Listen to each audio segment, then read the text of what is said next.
海龟交易法是一套著名的系统化交易方法，最初由商品交易员 Richard Dennis 和 William Eckhart 在1983年创立，用以证明交易技巧可以通过一个简单的规则系统被教授给普通人，而不仅仅是依赖天生的交易才能。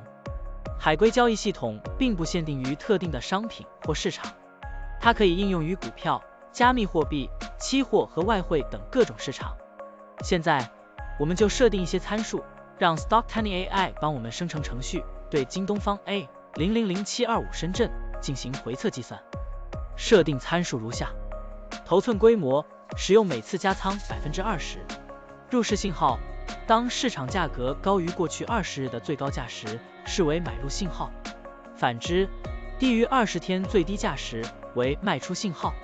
加仓策略，每当价格移动到1/2的20日均幅指标 ATR 时加仓一次。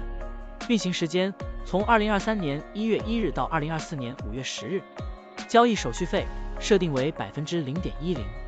好了，按照上面的设定，视频下方就是持仓的情况，蓝色为股票仓位，黄色为现金仓位。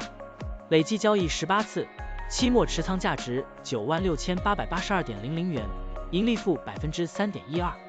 相比持仓不动，多盈利负 30.07%。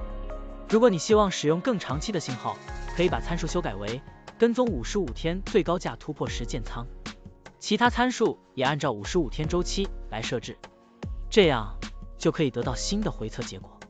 累计交易6次，期末持仓价值 98,452.50 元，盈利负 1.55%。相比持仓不动，多盈利负 28.50%。股票的波动特性不一样，盈利效果就不同，参数设定不同，盈利效果也会不同。怎样找到最优的组合呢？请评论区留言，让 Stocktiny AI 来帮助你。股票调优 AI， 利用 AI 技术赋能您的股票选择与操作。